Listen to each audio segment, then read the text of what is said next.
Welcome to the Modernize or Die podcast, CFML News Edition, where we keep you up to date with everything going on in the Cold Fusion community. We'll share the latest news on events, releases to engines, frameworks, libraries, and tools, as well as spotlighting quality content from the community.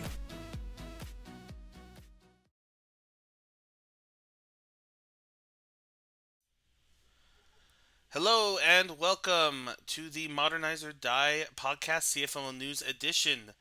It is September 7th, 2021. I'm Eric Peterson and I'm joined today by Mr. Brad Wood. Hey Brad. Hello. Welcome back to the podcast life. Yeah, it feels like it's been like a month since I've been on here. It's been letting you and Gavin have all the fun. And it has been fun, but we've missed you. So glad to have you back. This episode, as well as all of our episodes, are sponsored by Ortus Solutions, the makers of all your favorite box products. We invite you to say thanks back to Ortus Solutions by liking and subscribing to our videos on YouTube, signing up for an account on CFCasts, which is releasing new training content every week, becoming an Into the Box sponsor, which is coming up really close here, about 2.5 weeks. Yep. Or buying one of Ortus's books, like our new 102 Cold Box Quick Tips and Tricks book. Lastly, you can always support us through Patreon. We have 39 lovely Patreon supporters. Yes, all of you are lovely. Beautiful, my dad.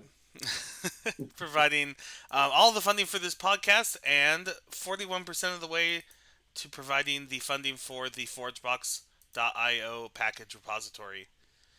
So we'll talk more about that at the end, as well as what perks you can get. But those are some ways that you can say thank you and give back to Ortus Solutions.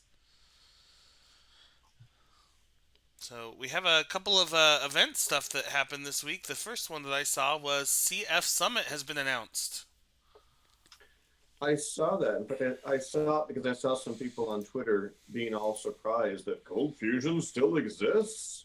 That's a name I haven't heard in a long time. Yeah, we get it. Everyone uses that meme. But yeah, December 7th and 8th. Now, what I haven't actually looked is, do we have the dates for ITB Latam yet? Because I know we were going to set that in December as well. We do not have the dates yet for that, but I would be guessing it's not going to be December 7th and 8th. we should make sure whoever's setting the dates for that knows about when Adobe set their CFML. So it's interesting that they pushed it a bit farther back. They used to do it in October, November. But since it's virtual, I suppose it was more convenient for them to do it in December. That's right. So you're exactly right, too, that this is a virtual conference again. You can sign up right now, and we'll put the link in the show notes. I haven't seen anything about a call for speakers yet, but they'll show you lots of lovely pictures of people that spoke last year, or maybe just past years. Your face is in there. It is. So I guess mostly lovely faces. Rack Sheet is still on the list, even though he no longer even works for Adobe. So you can go register right now and be ready for that. It is virtual, it is free, and should be a good time. December 7th and 8th. On the conference news and events, stay tuned. In 2 days, on Thursday, there's going to be a special Into the Box announcement coming. That's all I can tell you. I'm sworn to secrecy. Special Into the Box announcement, you say? Yes, 2 days, September 9th. What could it mean? You'll have to stay tuned. A couple other events coming up from Adobe. Adobe is going to do another one of their one-day workshops over for our European friends. This will be September 22nd from 9 to 5 o'clock Central European time. I had to convert 24-hour time there. And this is with Damien, and I tried to look this up. Bruindonks, I think. Damien, you can let us know how to actually say your name, and we'll do it right from now on. I've been seeing the tweets for that, and I didn't realize that was a European thing. Interesting. So are these online or in person? Yes, this is online. Right, and so it's just in the time zone of... So you could go to it if you wanted to. If you live in America, it would just be like the middle of the night. True. So if you're a night owl, this is perfect. Yeah, Or if I'm you'd like, usually awake then. or if you'd like to go to something during U.S. Time zone work hours, Mark Takata will also be giving a webinar on the 22nd about installing Cold Fusion on Azure and AWS. Competing webinars. Yeah, I like the name of that one. It's called Head in the Clouds: Installing Cold Fusion on Azure, AWS, with Mark Takata. That should be fun. I'm curious what angle will we take. I'm reading the description here. I'm curious if it's going to be like Docker based or if it's just going to be more like EC2 instance kind of thing. We'll have to see. Really So you can sign up for both of those events right now. Again, those are Wednesday, September 22nd. So it's the day before Into the Box. Okay. Let's jump over to our CFCasts updates. We are continuing to release our quick videos. This week we talk about the N+1 problem in eager loading, go through the step 7 exercise, and then on to scopes, which, I mean, I love all of quick. But these are two of my favorite concepts because it's kind of where you step out of like, why am I not just writing queries to, oh, okay, there's a lot of benefits to this. So right. So what exactly is the N+1 problem? Is that like those Facebook memes that says do this math in your head and get a bunch of multiplication and addition? What is that?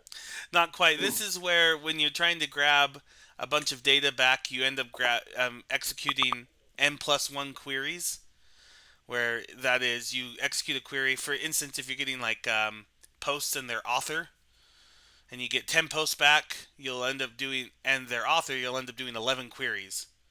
Because for each post you're doing a separate database query, and eager loading is how to solve that so that no matter how many you bring back, you're just doing 2 queries.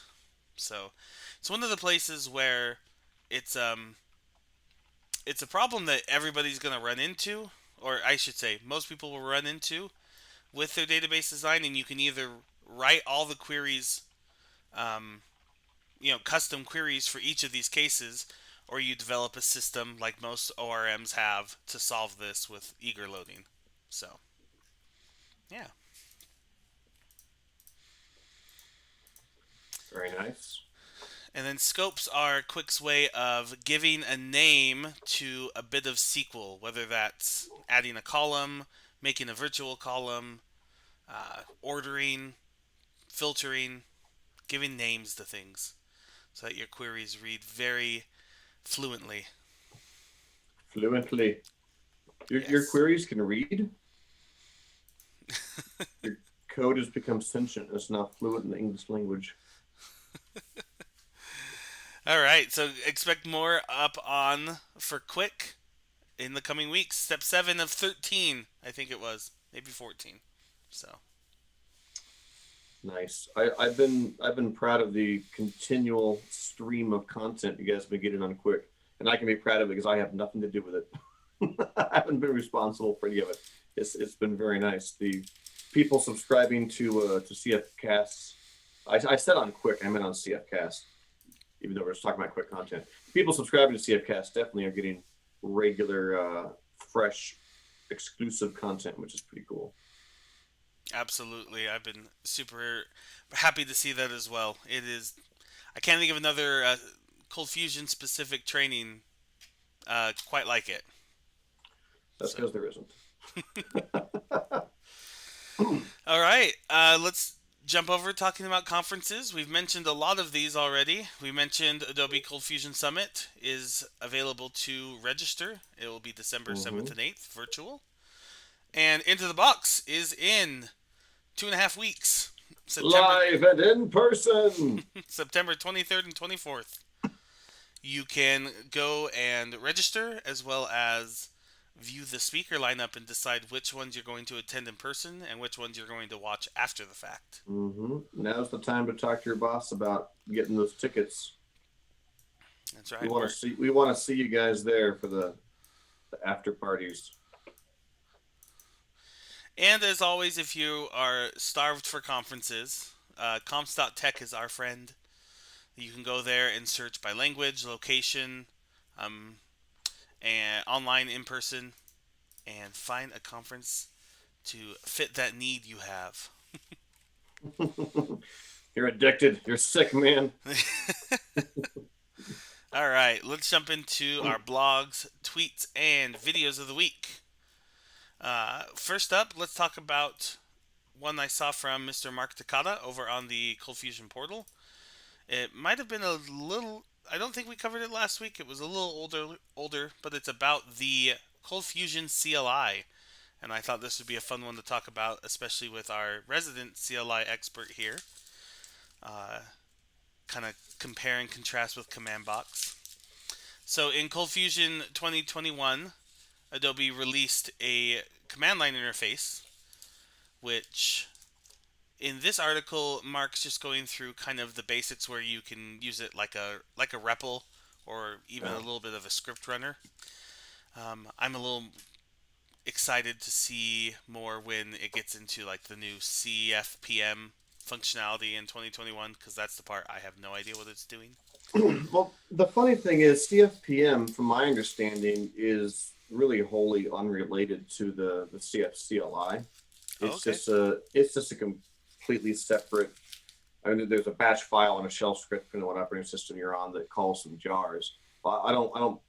Now, it may share some stuff behind the scenes that the CFCLI runs on, but it's not like a plugin or a module really in the same manner, like, Command Box adds things in.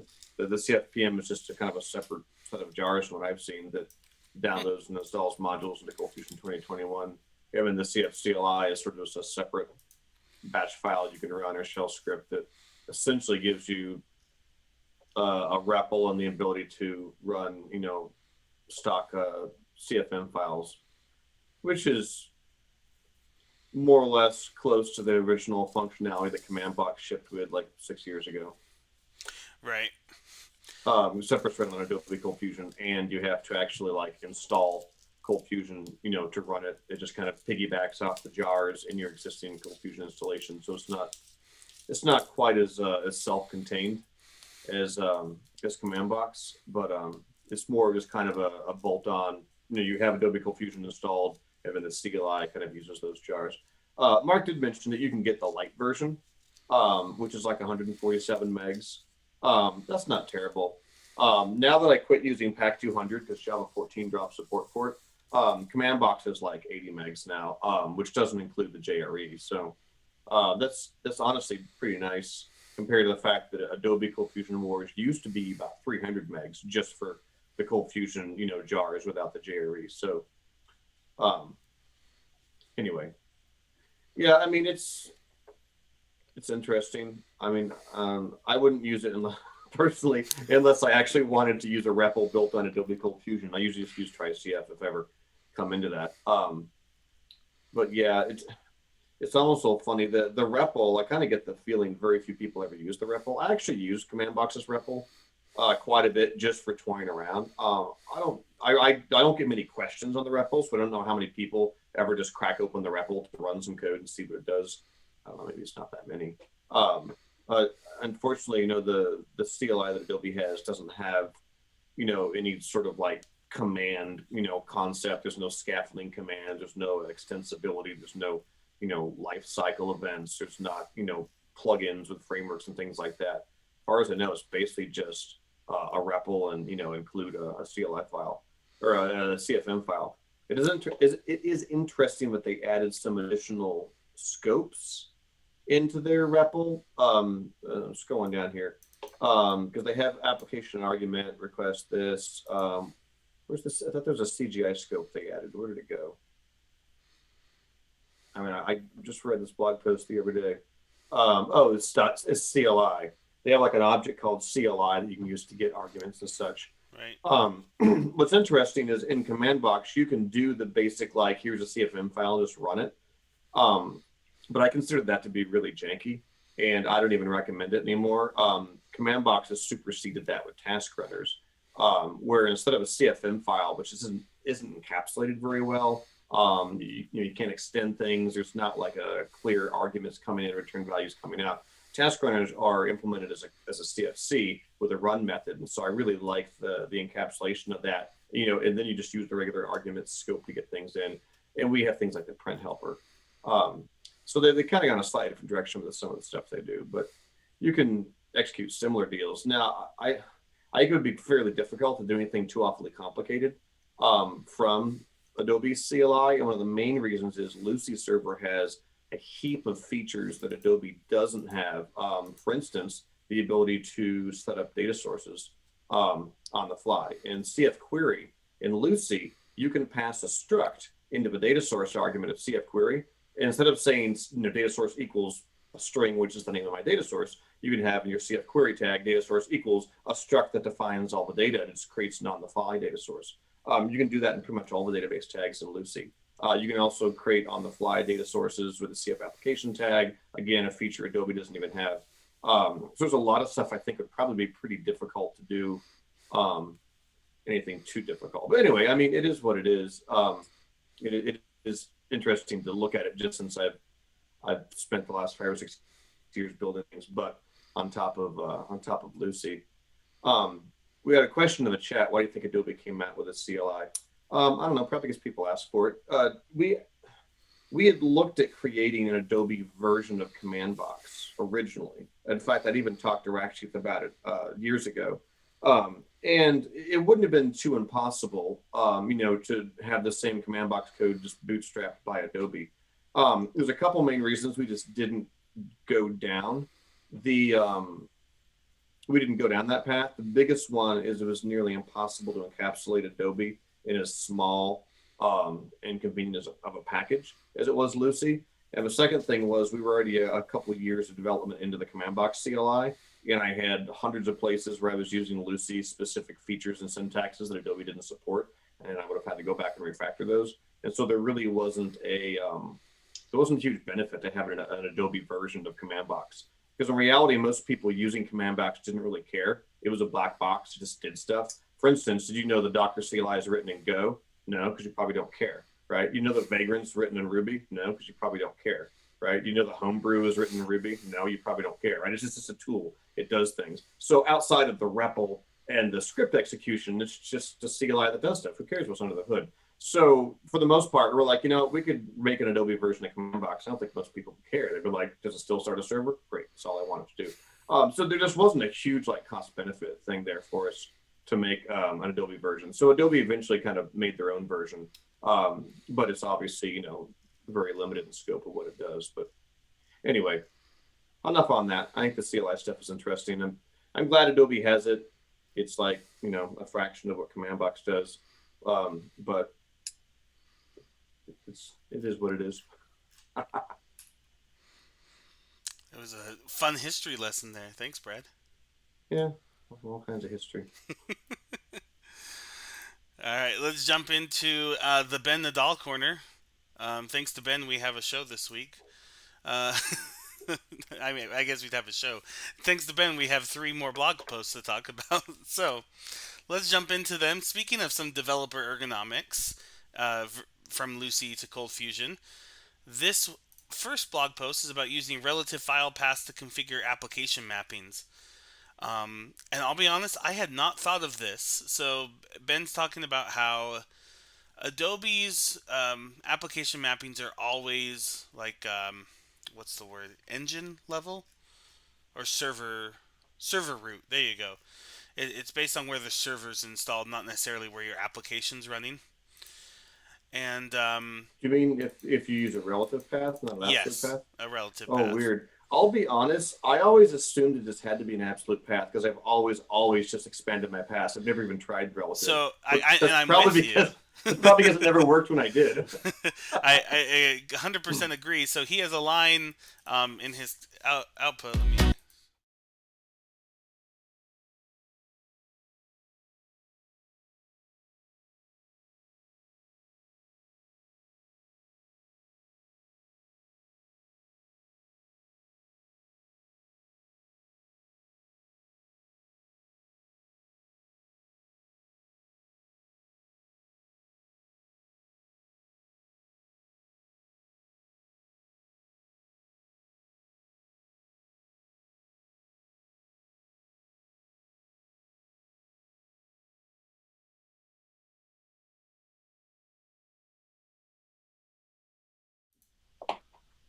Okay.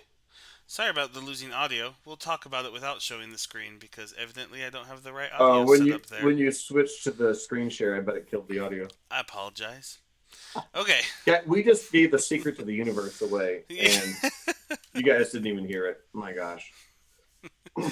Okay, so we're talking about there's a line and it's in the ColdBox template. It's in Ben's example, getting the directory from the current template path. It's a line that I've seen in every application CFC in ColdBox, but you don't need it in Lucy. You can just have /, and it is correct in every case that he tried it on. So his examples do it in the root. It does it in a subfolder or in two subfolders. And it always has the right relative paths, whereas Adobe is going from his root folder no matter where he started his server. It's where the application CFC is running. So definitely check out the blog post. Yeah, it was just one of those places where I'm not going to change anything because I usually have to support both.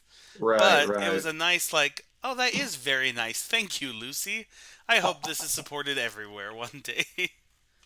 I've always known applications to be a little finicky, and this probably explains some of the minor differences I've noticed before, but I was never quite sure, why it was happening. But yeah, I'm not at all surprised that Lucy goes a little extra step and makes those relative paths something you probably actually want them to be. Yep. The next on the Ben Nadal train is maintaining route information during a single page application authentication. This is a mouthful to talk about. His application is an AngularJS app that uses, it's not hash routing. What do they call it? Fragment routing. But that's still in the hash, isn't it? It is like a different word for it, but I think the technical term is the fragment of the URL. So this is the part where up in the URL after the query string, if there is one after the path, you can have a hash sign and then anything you want. So that's what like anchor tags use to route during to the same page, and single page applications use that to change the route locally in JavaScript, and this was mostly used for older browsers that couldn't use the new APIs. Ben mentions their application. Or just for deep linking, usually. Yes, their application supported back to, what was it, IE6? IE6? Yeah, that's insanely old. Holy cow. And so odds are, especially if you're starting a new application, you won't need to do this. But you might find this in other places where anything in that fragment is not passed to your backend. It's not passed to ColdFusion. And so he talks about his ways of using query string parameters to do the correct redirects and stick that in the hash in the end. So it's a bit of juggling, and he goes through some ways to do that, and also talks about some security implications you'll want to look out for. I think my favorite thing was he has a dynamic URL ColdFusion component he has. I was just looking at that. Parse URL. It's basically a URL builder, which there's a Java one underneath you can use too, but I love builder components. I guess I am a Java developer then, right? This looks a lot like the underlying JDK classes for URL, which I wouldn't be surprised at all if that's what he's using. Yep. So if you are in the same position, especially he mentioned emails, like you're sending out an email, you want a deep link to something, he'll control that by using a query string parameter instead of the fragment. So, all right, we have one more to talk about here, which is, I wish my relational database tables were narrower. I didn't see this one, but he must not have tweeted it with the ColdFusion hashtag.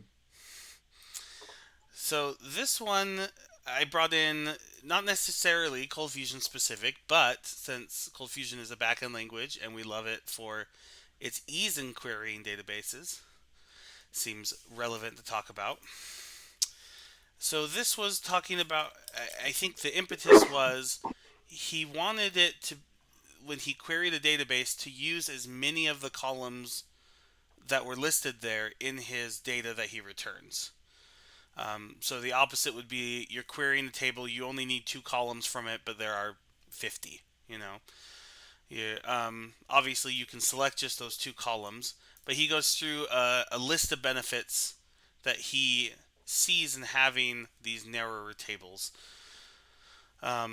Things like less data being read off the disk or in the memory, fewer locks, melee disorder So when he tables. says a narrower table, he means having more tables with fewer, more specific, more. Really, it's talking about normalization, is what it sounds like, right? Possibly, yeah, more tables with fewer columns. And I don't know if it's necessarily normalization, um, because in some of these cases you're going to end up with a table that is like a has one relationship, right? A user has a profile, and you haven't necessarily normalized anything, but you have made it so that you're not accessing all the data every time. So, he didn't give Interesting. any concrete examples, but talked about a few things. My favorite part of this article was there are at least a dozen links to other articles he's written about index design, index structure, transactional locks, things like that that you're going to run into. So it was interesting, and it didn't actually say you should always do this. It was more exploring the idea of what would a table with fewer columns, this narrow table, what would that do to our performance, to our code. So I really think he's just talking about normalization, but he's not using the word normalization. I mean, I think in some cases that's true. I think in other cases it can also just be, when do you split a table, even if it's already normalized. Like I said, like a user and a user profile. well, it depends on who you talk to. I So mean, because the main tenet of normalization is that every column on the table should be an attribute that applies specifically to the primary key of that table. And you can make an argument that your, profile country or whatever applies to the profile, not to the user. And so you say, well, there should be a profile ID, and the attributes of that profile should go in the separate table. But it, yeah, it's interesting. I mean, I've always been a fan of highly normalized databases, but they definitely add complexity. They add bigger joins. They add more database maintenance, and they can be a performance issue, especially if you find yourself doing a lot of like left outer joins on them, big tables. Um, I've worked at several places where we had databases with tons of tables, very normalized, but then due to performance issues with very, highly, not highly, but often accessed data, we would wind up with some, denormalized table that we would kind of keep in sync with the real tables that would have 4 or 5 tables of really useful like order information. We combine the addresses, the vendor, the client, and the order, all into one big nice fat table we'd keep in sync. And then we could do these like super fast queries against them yep, with all the indexes, which I mean, kind of felt like, well, geez, why didn't we do this in the first place? But it still allowed our tables to match kind of our object model and to, to maintain the constraints. But then we just had to deal sometimes with the performance of taking 17 joins just to figure out what status the order was in. Um, I know one that I've always ran into that with are like, I think of them like status or type columns, where mm-hmm, you're like, this order is in a status of, and you want it to be denormalized, so you're like status 1, which is mm-hmm. pending, or 2 is completed. But then you always want the word, because who knows what status 2 is, and it's just always kind of Yes, funny.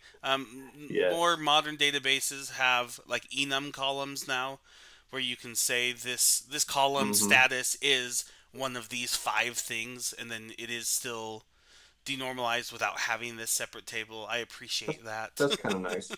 Yeah, because I've So I've always been a fan of the utility table kind of concept. Where you have these list of things, and if they're GUID, it's even worse because you've got these order is status blah, GUID, and you're like, what the heck is that?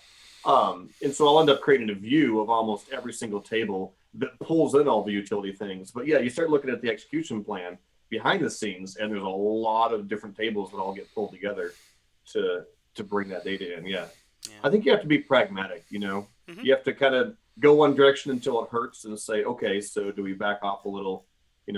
What ultimately does make our jobs as developers as easy, including the long-term maintenance as well as just the development of the app.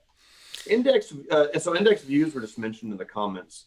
I've had like a bit of a love-hate relationship with index views, only because I swear, and maybe this is just me, like every time I ever tried to use an index view thinking like, oh, this will solve all my problems, it was always on SQL Server, Microsoft SQL Server, which has like a whole list of caveats. That's like, you can use an index view unless you're doing one of these 78 things. And I would always have some reason that's like, oh, you're using a group by with an aggregate and a left outer join. Nope, you can't use one. And so I never would be able to, it seemed, use an index view successfully. I always have some silly reason why, it wouldn't work for me. But my experience with SQL Server might not be consistent with Oracle or PostgreSQL or whatever databases support index views. Right. Yeah, I think you hit it on, and it's in this article as well. Like, do your normal SQL stuff until it hurts, and then you jump into making it not hurt. Right? Normalize your tables, name things right, and then if it starts to get slow, that's when you get to look into more complex indexes or even some denormalization or anything that stems the bleeding. So. I've definitely seen the opposite end, which has worked with some really old, DB2 databases that were on an AS400, and they would have like 100 columns in every table because they would just add more columns, just make these massive tables that just stored everything they'd ever want to store about a user. And, those definitely came with their own set of issues. They made for easy select statements, but managing the data was just terrible on those databases. That was definitely paying the wrong direction. That's for sure. Yeah. Okay. That's taking us through the end of our blogs, tweets, and videos of the week. And we're on to Find a Job. So at our friends at getcfmljobs.com, we have over 180 Cold Fusion positions currently listed. There are 2 new ones this week, both remote positions with U.S. work availability. Aren't they all these days? The first one is a remote position that also talked about working with a Latin America country. Yeah, it says Latam. I didn't see anything that said you needed to know to speak Spanish for this job, but it is talking about working with Blair's Dev, fastest growing companies in Latin America. And then the other one is a mid to senior level. It's a 6-month contract position, full time, with a option to hire on at the end potentially. So both those are available. Inspire Solutions. Yes. Nice. I'm just scanning through to see how many buzzwords. Do they use the term full stack anywhere? Actually, that's the word you see on every resume ever. There's not a developer with a resume who doesn't say full stack somewhere. Oh, I know plenty of front end developers that would never say full stack. So oh, good for them. I don't know many people that are just back end. It seems to be either full stack or front end. So yeah. I don't know. We don't really list any technologies. I mean, outside of J2 EE application servers. I was hoping maybe they'd have ColdBox or something cool in here, but no, both these seem to be maybe working on some of their existing platforms. From what I was. This second job requires you to know how to start and stop a web server. Whew. That's a high bar, people. Box server start. Yeah, don't get the job. Okay. Let's go on to our ForgeBox module of the week. We had an update to our CBSecurity module, now with refresh token support. So for all of you using JWTs with CBSecurity, you might have been wishing for refresh tokens, which the idea is instead of just getting one token back from your login endpoint, you get back a short-lived authentication token or access token and a longer-lived refresh token, which you can exchange for an access token before it expires. I actually had to use that with an OAuth interface somewhat recently. I thought it was a little weird because I was like, if you're going to give me my token, and then, by the way, before it expires, use this to come back and get another one. I was curious why they didn't just give me a token that didn't expire as quickly in the first place. But I don't I know. think Maybe it's this is. if your token gets like leaked, that the access token can't be used. But if your refresh token gets leaked, they can get an access token. So Well, and, that was my thought. Was like, if somebody somehow, I don't know if it'd be like a man in the middle attack or what, but if somebody got the access token and the refresh token, well, couldn't they also just use that refresh token to get like endless access tokens? But maybe there's more to this that I haven't thought out. That's entirely possible. yeah, But it I don't depends know. on your implementation and your settings. Some places they'll let you infinitely trade in a refresh token. Some will have them expire and you need to log in still at after a certain point. I mean, it's sort of a pain because when I ran into this somewhat recently, I was working with a third-party API, and it wasn't like well, it was a single sign-on deal, but it was just, behind the scenes, a user clicks a button in an app, and we go and get data from this third-party thing, and we had to authenticate and get this OAuth token, but then we had to keep the refresh token on hand, and then every single HTTP call we made to this remote API, we had to watch and see if we came back with an error that said, "Oh, your token's expired," and then, "Oh crap, where's the refresh token? Okay, get a new token. What the crap was I doing? Okay, resend the request now with a new token." Yeah. Like, oh my gosh, this is terrible. Like, I can't just send you a request for the token. It's like, maybe will it work this time?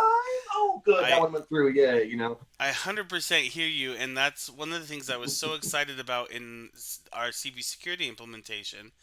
Is there is an option to auto refresh your tokens in headers. I And love so, that. in addition to passing through like your authorization header, you can pass through by default. I think it's X refresh token, but you can name it what you want. And CBSecurity will detect if your token is expired, but you passed a valid refresh token. We will issue new tokens, keep you logged in, and we'll send them back in response headers.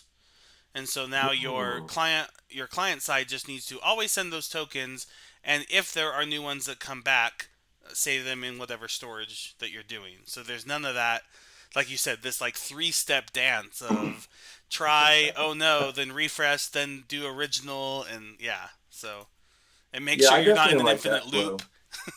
Yes, exactly. So yeah, I was super happy to see that. It is off by default.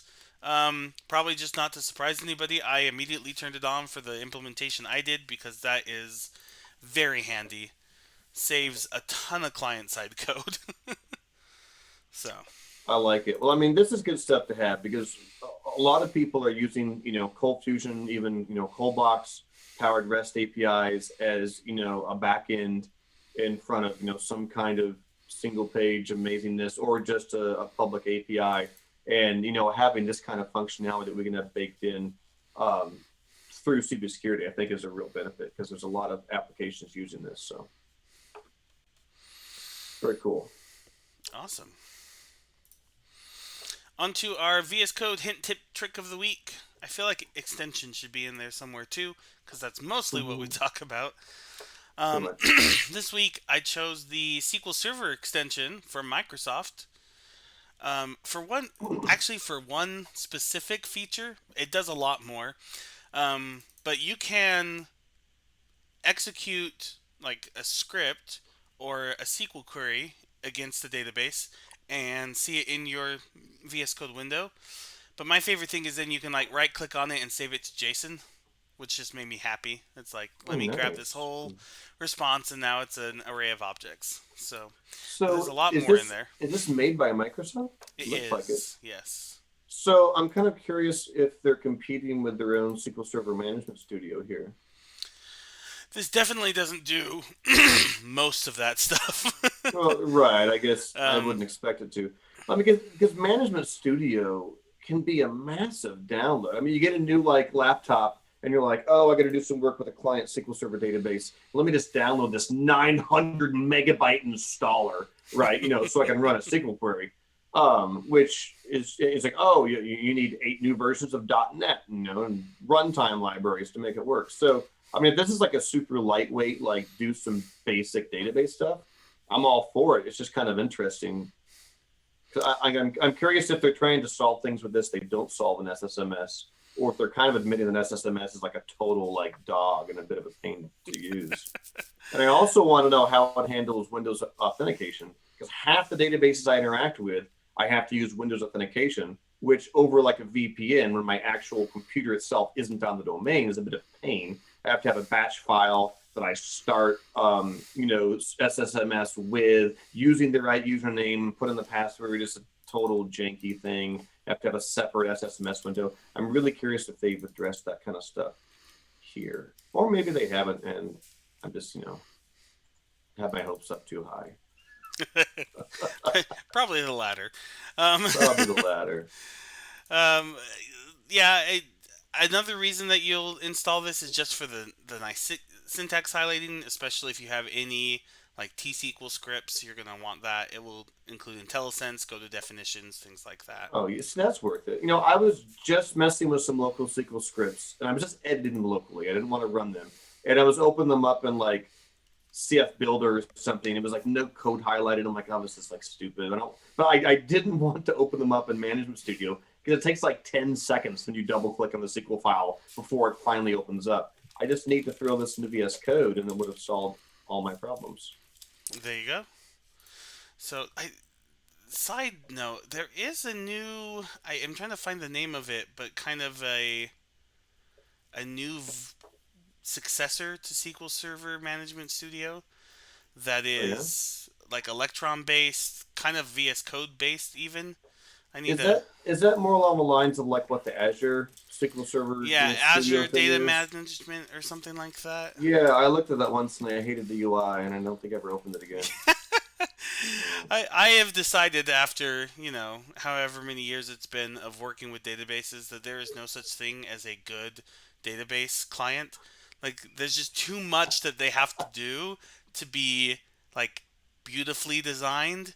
It's just toolbars on toolbars, or they hide everything and you can never figure out something. Yeah, because they try to make it look simple and they hide it all, and you're like, where's all this stuff? So I recently tried to use Heidi SQL to figure out how to use Postgres the other day, and that was like almost a mistake because trying to use like a generic tool that like didn't really at all match all the idiosyncrasies of Postgres was actually more confusing. So Azure Data Studio, as brought up by Charlie, is the name of that one. So okay, yeah, I have seen that, and it is interesting. Yeah. While we're on the SQL clients, so my favorite one I've ever used is Data Grip by the IntelliJ folks. Is that a Mac? It's for all of the platforms. It's the same people that make the IntelliJ IDEA or Android Studio. They make a whole bunch of other like specific, language-specific IDEs. I lost your voice, Eric. We lost my voice. Hello? Am I back? Maybe it was just me. I don't know. Okay. Sorry about that. Yeah, so it's really good. Grip. It's still toolbars on toolbars, but it was fast. The only thing was I didn't want to pay they're kind of expensive.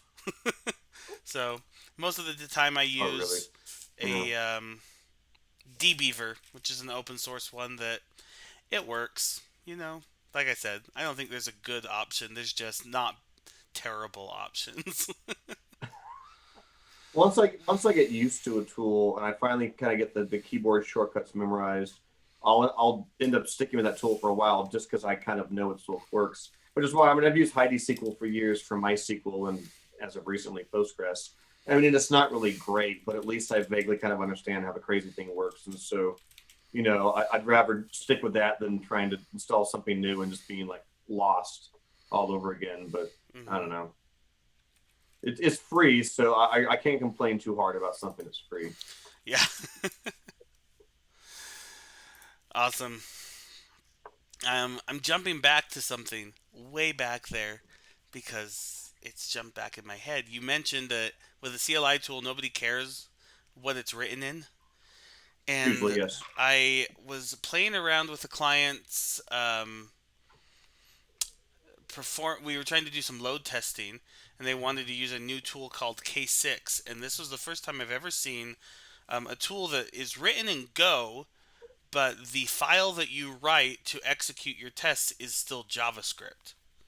Oh, And I thought that was probably a good choice, because they didn't want Node to be the thing running. They wanted Go. They wanted all the, async stuff that they get from that, but they still wanted to write JavaScript. I just thought that was an interesting choice. I'm curious what library they're using in Go. I don't really know much about Golang, but I'm curious what they're using in Golang that runs the JavaScript. Right. It's like they run it and then probably build up some sort of native Go structure to then execute. But that was an interesting choice. They could be transpiling if it's simple enough, but yeah, that is an interesting idea. It was actually JavaScript functions, though. It wasn't just like, here's a JSON object. So they're doing something crazy there. Interesting. We were really close to building command box in Node originally, just because we just kind of figured, oh, well, we'll use Node. And then I'm glad we went with Cold Fusion, just because it made it much more fun. And I get a lot more pull requests than I probably would if we'd used a different language. And you're not spending every other day updating the dependency because of some... of Node. you say that, but I do spend a lot of time just updating all the jars, all the Java dependencies that I use in command box. Probably not nearly as bad if it were Node. There might only be like 10 or so, where it'd probably be hundreds if it were Node. But I can't say that it's not non-existent. I have to do that.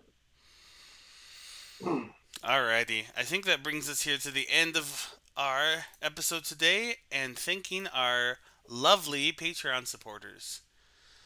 So patreon.com/Ortus Solutions, you can view more info and see the packages we have. Bronze packages and up, you'll get a free ForgeBox Pro and CFCasts subscription as well. And all of our Patreon supporters have access to a private forum on our community website, as well as a badge to wear on that community website to show their support. And we'd like to end now by having Mr. Brad Wood butcher everybody's name and thank them. All right, thank you to our lovely, beautiful Patreon supporters.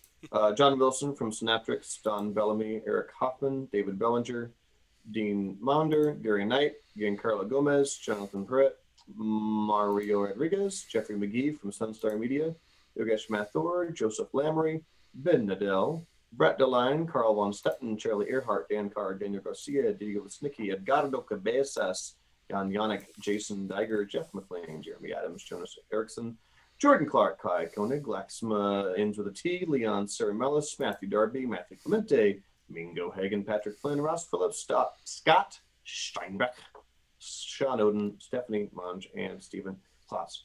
Woo! I swear that list gets longer every time. I love it. Thank you all for supporting us. We love doing this podcast with you, and we will see you next week.